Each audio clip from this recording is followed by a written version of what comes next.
Good morning, good afternoon and good evening. This is We Are The One, Lincolnshire FA's official grassroots football podcast where we speak to the amazing people who make football happen in our communities. This one's a little bit different. This month is Restart a Heart Month, and with our partnership with the British Heart Foundation, we are speaking to Melanie Meik, who is the fundraising manager for Lincolnshire, about the Restart a Heart Month, RevivR and everything British Heart Foundation. Enjoy. So, Melanie, it is Restart a Heart Month. Happy October. Happy October to you, yes.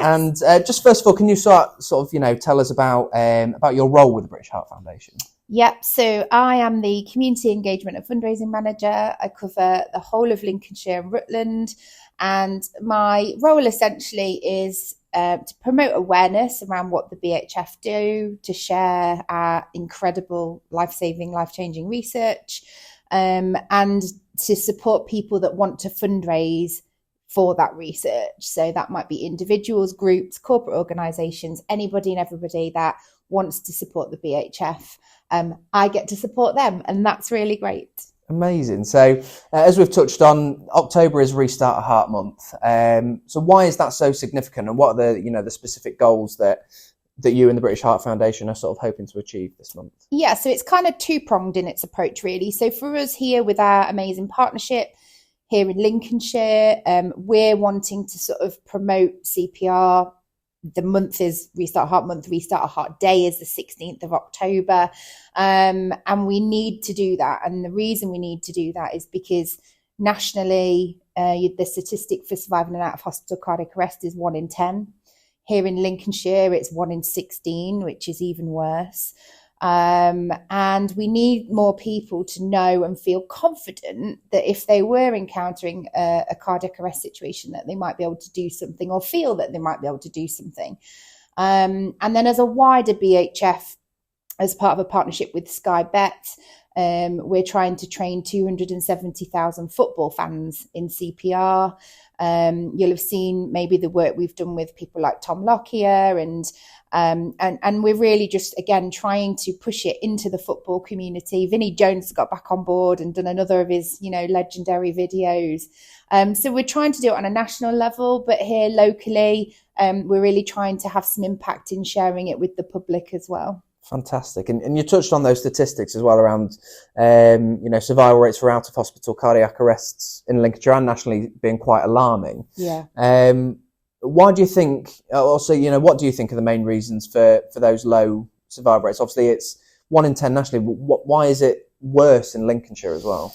Yeah, so I think, we know nationally the picture. We did some research, I think it was early this year or late last year, that suggested that only 50% of the entire population would feel confident to have a go at CPR. So that's 1 in 2 people, which, isn't great. I think, or I would imagine that part of the challenge for us here in Lincolnshire is down to the fact that we're so rural. So, our ambulances are coming from key points in the county where there's a hospital. And if you live out in the Fens or the Wolds, or, it takes a lot longer for perhaps an ambulance or an air ambulance or somebody to arrive. So I think that's possibly part of the problem. We've got the problem that people aren't confident in delivering CPR. And also, the lack of access to defibrillators. And as part of this work that we've talked about, defibrillators that are registered, active and online. So, a defibrillator in your village is amazing, but if the battery's flat or the pads haven't been replaced, then it's not going to be useful. And we know that defibrillation will increase the chance of survival in a cardiac arrest CPR situation. So I think it's in the main part our rurality, and those are the little things that add to that, really. And what, in terms of like the numbers around sort of defibs, you've obviously touched on that. It's great having a defib in your local area, but if the batteries are flat or if the pads haven't been replaced, do you know roughly what the numbers are in terms of, ones that are fully serviced and are ready to go compared to the ones that aren't? When we started the circuit a couple of years ago, we knew, or we anticipated, that there were around 70,000 unregistered defibs across the UK.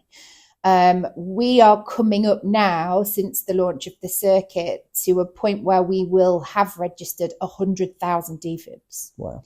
which is massive. And why is registration important? Because when someone rings 999 and they get put through to the ambulance service, they're going to tell that person where their nearest defib is. If the defib isn't online, i.e. the battery's flat or the pads aren't working or it's not been registered, we just essentially don't know it's there. So that has been a massive piece of work, a really amazing piece of work. And we're asking people to be guardians and step up and be a responsible person for this life-saving piece of equipment. Because if it has been used, then it's been needed. So it needs to be replaced and ready to go again. And if there's someone who's maybe a club secretary who's listening to this who thinks, our club hasn't got a defib on site, or we haven't got a mobile defib, are there places where clubs can go to purchase these, get funding for these? Because obviously they're not necessarily, they don't cost an arm and a leg, but they're not necessarily cheap pieces of equipment either. Yeah, absolutely. And I know that you guys as an FA have some funding programs. So obviously I would say come and ask you guys. We as a BHF do offer a fully funded and a part funded defib program. It usually sort of launches around October time when we have a new pot of funding. There is some criteria for it, but usually as long as it's not going on to a business that makes profit, so it's something that's not for profit, or it's going in a community environment where lots of people have access to it and you can prove that there's a need for that, then quite often funding is available, and people can go to bhf.org.uk and just type in defib funding and they will be able to read about that. Fantastic. And obviously in sort of recent years, certainly a lot of people within the football community will be well aware of cases of cardiac arrest. So I mean, just off the top of my head, obviously Christian Eriksen at not the Euros just gone, but the ones before.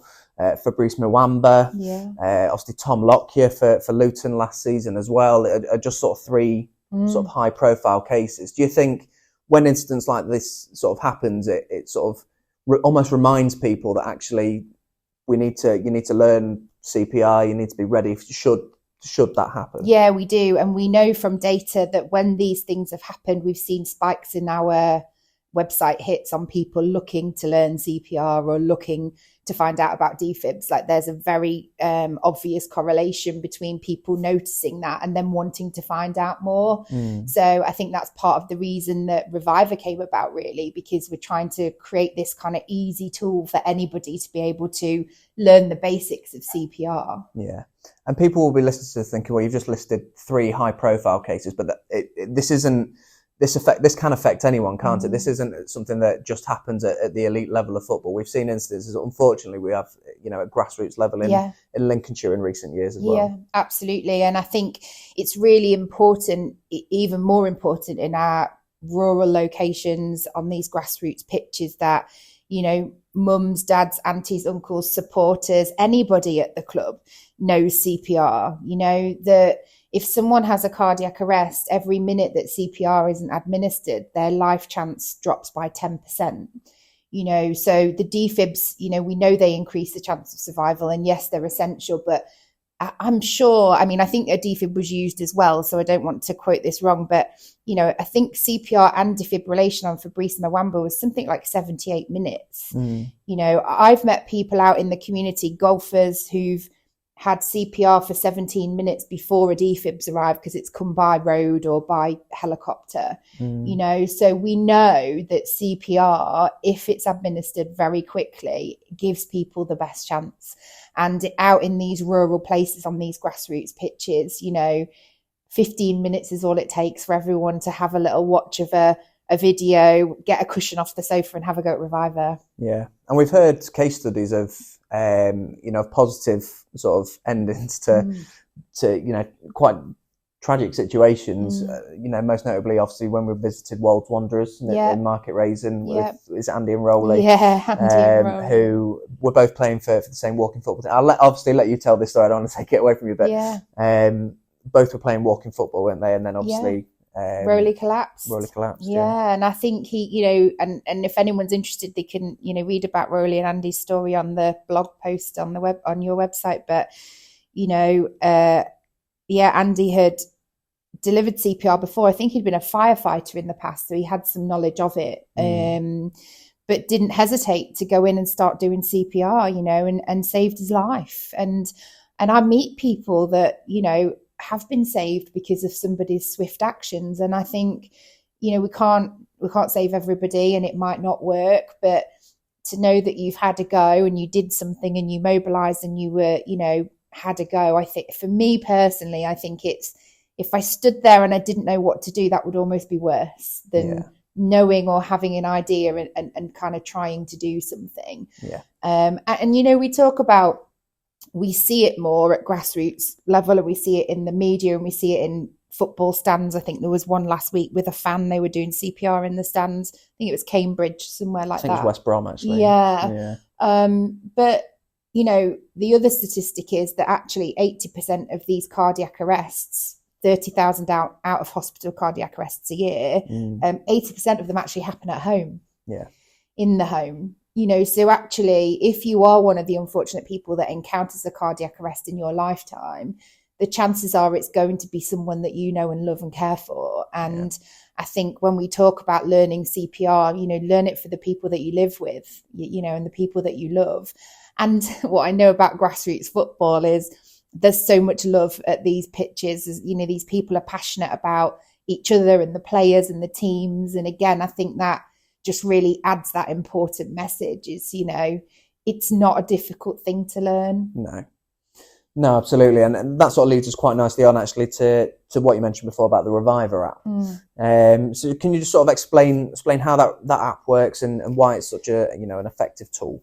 Yeah, so it was created originally for individuals to use, and we now have like a classroom model. And we're rolling out RevivR thanks to a partnership with Royal Mail in schools. So we're trying to teach, I think mostly secondary school age children. But you can do it as a group or you can do it individually. All anybody needs to do RevivR is a mobile phone and a cushion. And basically you pop the cushion on the floor and you allow camera access on your phone, and the phone will talk you through how to do chest compressions on the cushion. And it will measure your arms as they move up and down, whether you're going too fast or too slow, and it will feed back and it will tell you, all in 15 minutes. The other thing that this incredible program does is it simulates a 999 call. So it tells you what they would say to you, talks you through how you would approach a person that's collapsed. It talks you through actually doing the CPR, and then it actually demonstrates how you would use a defib. It uses live noises, so it simulates the noise of you turning the defib on. It simulates the shock now or shock advised or do not shock, and it literally from start to finish will go through the whole process in 15 minutes.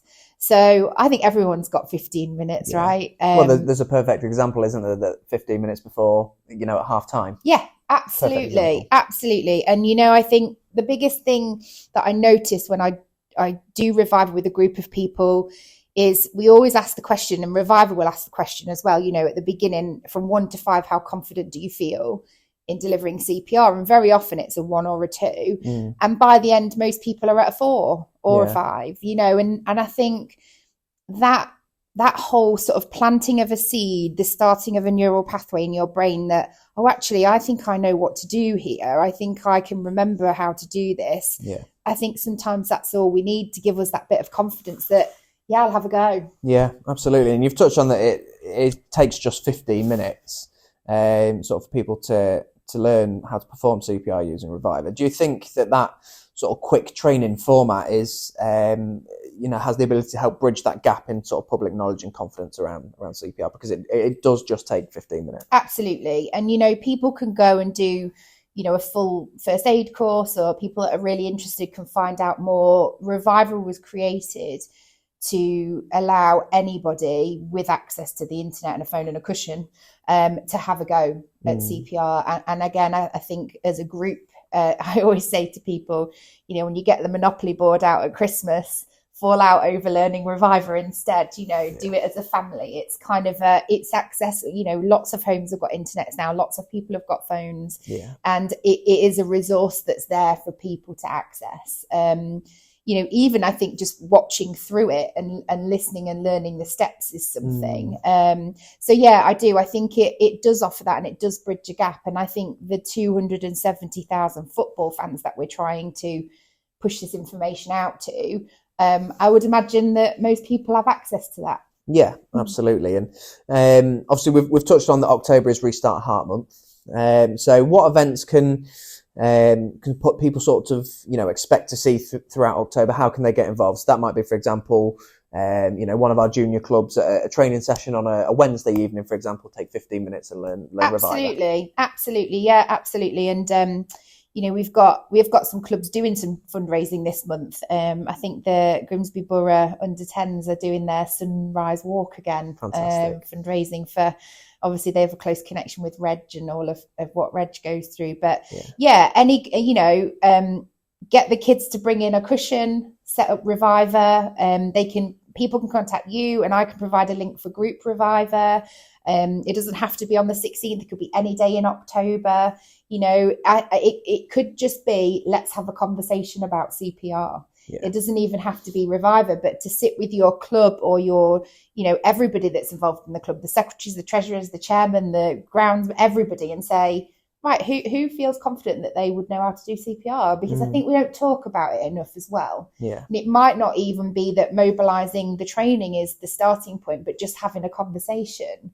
And you'd be surprised. I'm often surprised how many people I meet in the community who've actually encountered a cardiac arrest. Yeah. I went to Lincoln College and delivered RevivR with some police trainees, some of the group that are training to be in the police, and a young man there, 18 years old. Someone collapsed at the bus stop and he stepped in and he did CPR. Wow. And he saved their life. Wow.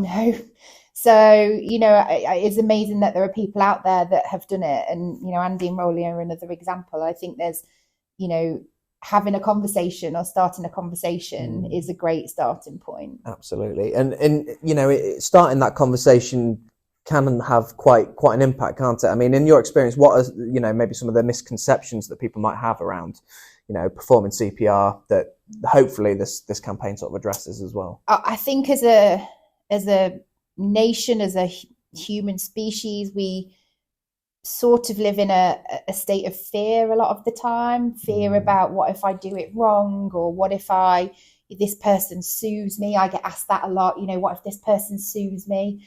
And I think it's really important to understand that, in any situation, it's your choice. Yeah. Whether you decide to do it or not is entirely up to you. And it has to be safe, and it has to be, you have to feel safe enough to be able to want to do it. In terms of kind of the myth busting around suing or that kind of thing, I think it's, I don't know of anyone that's happened to. I'm not saying it hasn't happened, but if it's my mum or my dad or my son or my gran or anybody that I live with, that's not even going to enter my mind. Yeah. It might be different if I'm encountering somebody in the street. Yeah. I get asked, but what if they've got a DNA? A do not resuscitate, DNR, do not resuscitate. Yeah. That tends to be just a hospital setting thing. Yeah. And the other thing around, well, what if I make it worse or I injure them? We do a lot of talk in when I do training face-to-face about the difference between a heart attack and a cardiac arrest. And when someone has had a cardiac arrest, they are clinically dead at that point. So at the point where CPR is being administered, if we look at Christian Eriksen, for example, he's dead at that point, so nothing would have made that any worse for him. You can't get any worse than being dead. No. And it's that's just how it is. So I think I think there's a fear around, what if they haven't had a cardiac arrest, or what if they're having a heart attack? And I get asked a lot, and everybody's different, every case is different, but generally with a heart attack, somebody is mostly conscious and they'll be able to tell you or have some level of conversation with you. They might be feeling sensations, they might be sweating, or a cardiac arrest is a shortcut in the electrical circuit in the heart, so it just stops. And that's why when you see it, if you've ever seen it, these people just literally drop because it's an actual, just sort of like someone switched the lights off.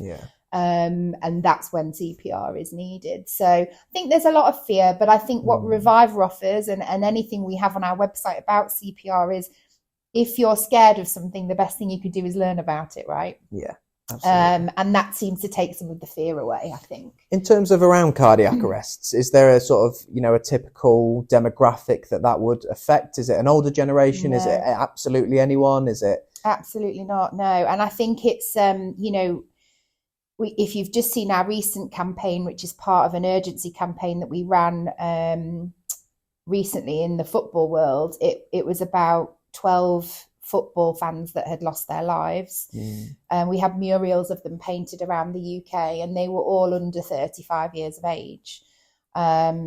So unfortunately, at the moment in the UK, we lose 12 people a week under the age of 35 to sudden cardiac death. Wow.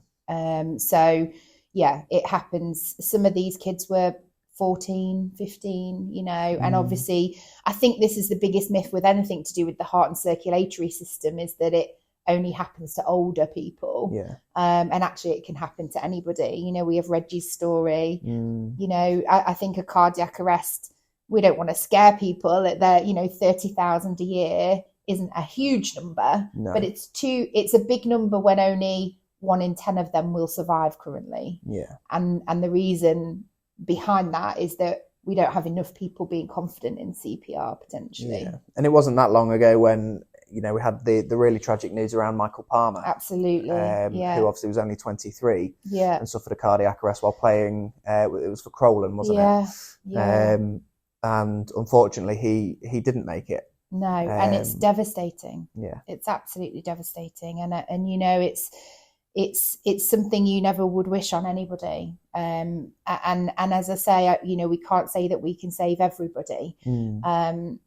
I'd like to think that we can do better than 1 in 16 in Lincolnshire. Yeah. I'd like to think that we can. I'd love to see that statistic go up.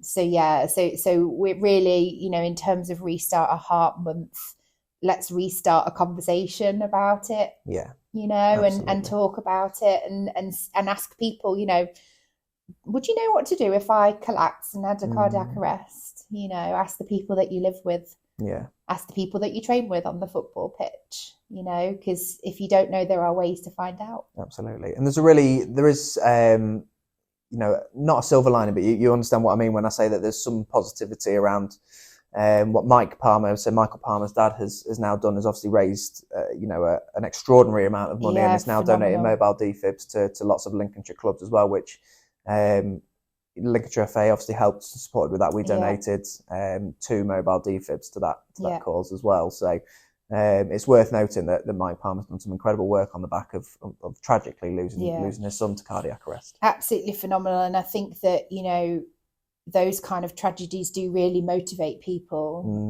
And it comes from a really painful place, and not wanting another family to feel what they feel and to not go through what they've gone through. And, a lot of what we talked about with Mike is having access to, a portable defib, as opposed to having to physically go and get one out of a cabinet. Yeah. And again, I think there's some fear around, if we have a portable defib, well, who's responsible for it, or who, and I think a lot of it is really fear driven. And as I say, I think my thoughts about fear are that if it's when you don't really fully understand something, or and that knowledge is power in that respect, it can really help you to feel more confident about it. But yeah, gosh, I mean, if we could take away what happened to Mike and his family, gosh, wouldn't we just? Yeah. Absolutely. But it has spread an incredible amount of awareness in the community are absolutely rocked and devastated by that kind of event. And that stays with you. It does. And I think for Mike, one of the projects that we're working on, Cure Heart, and some of the research that we're doing at the BHF, I was on a webinar literally last week, was these sort of 12 young people under 35 that we're losing every week, and Mike Palmer would have been one of those very tragic statistics. We have to find out why, because families like Mike's, are left without an answer. Mike was left with they said there was nothing wrong with his heart, so how can this have happened? And we have researchers, the guy that I was watching the other day has been working on this since 2007. We are working on this. We are looking at this. We are trying to understand it because, in science, there has to be, we always want to find an answer. Yeah. And, to be able to provide answers to families like that doesn't ever bring Mike back, but it helps on some level, I think, with understanding what happened. Yeah. And that's part of what we do in our research. It's part of what we're doing now still. We are desperately trying to understand why these 12 people a week under 35 are losing their lives. Yeah. And is there anything people can do to reduce their risk effectively of a cardiac arrest? We've obviously touched on that it can happen to anyone, but is there anything that you can do? So that might be living a healthy lifestyle in terms of being active. Yeah. So obviously we saw a case again at Wolds Wanderers with someone who was diagnosed with diabetes, and then through walking football managed to not overturn, but put it into remission. Put it into remission. That's the word. Yeah. And that obviously, diabetes is increases your chance of cardiac arrest, doesn't it? Well, absolutely. And I think it's all connected, the whole circulatory system, and it can start with diabetes, and then that can, become more serious in terms of a stroke or a blocked artery or a heart condition, or, it's all connected. All the blood that pumps around all of our system is all connected, and it's all going through the heart. So and I think Ian's story was really poignant actually, because Ian had type 2 diabetes, and he had seen his neighbour come out with these football boots and said, "Where are you off to?" and had been a footballer as a youngster. And I think there's, again, still for a lot of men in that kind of 45 to 65 age bracket, there's this sort of stigma of, well, I'm not playing walking football, I've been a footballer.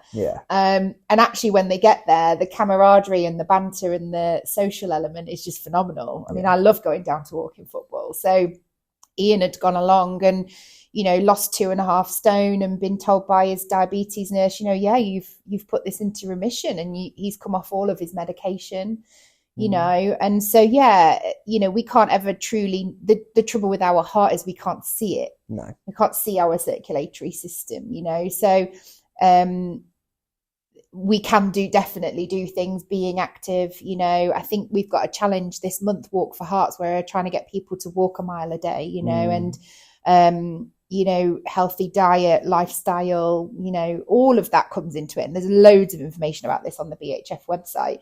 It would be naive of me to say that really healthy, fit, active people don't have cardiac arrests, because we know that's not true. But I think prevention is massive. If we can prevent these things happening, or in Ian's case, turn the tide. I mean, he has changed his health outlook massively, all by himself. Which is fantastic. So I think, in terms of a healthy lifestyle, I think that looks different for everybody. And I think what everybody can do or has time to do is different. But I think everybody can do something. And we've touched on a lot of the, pretty much all the case studies that we've actually used so far have all been about men, but this isn't a solely male problem, is it? Obviously, it can affect women as well. Yeah, absolutely. And it's one of the things I'm really passionate about. We, at this moment, coronary heart disease kills twice as many women as breast cancer does. I think it's coming up for being it is already the biggest killer of men in the UK, but I think it's rapidly becoming the biggest killer of women in the UK as well. And what we know from sort of years gone by is that there's been a real gender bias and an inequality in the diagnosis and treatment of women. So that's been part of the problem. And women, their symptoms present differently, and that's also been part of the problem. And it's part of a larger social issue, in that we've traditionally had lots of male scientists, lots of male clinical subjects, lots of male cardiologists. So as a BHF, we're trying to push more women into science, more women into the trials, more women into treatments, because, women and men do physically present differently. But yeah, absolutely. And it's that kind of debusting that myth that it's something that happens to middle-aged men, because it really isn't. There's lots of case studies on our website of young women, and again, sadly some of these under 35s are young girls that have lost their lives. So yeah, you're absolutely right, it does. And it's I I think it's important that we sort of try and demystify that a little bit. Yeah. And to just sort of finish up on, really, so obviously we're coming to the end of our partnership between Lincolnshire FA and British Heart Foundation, but there's still a big month of campaigning for us, and obviously engaging with Restart a Heart Month and sort of trying to get as many people using RevivR this month as possible. And obviously you visited Scunthorpe United with their men's first team last week to deliver that RevivR training. We're looking to engage, as many of our clubs this month as possible. But what are we sort of, just sort of tell us more about the initiatives that we're looking to do for the rest of this month, and maybe what we've also done in the last 2 years as well. Yeah, so I think when we started, we sort of didn't know how it would go and how many clubs would be, want to get involved, and I think there's so much around people understanding what the BHF do and the impact that we have.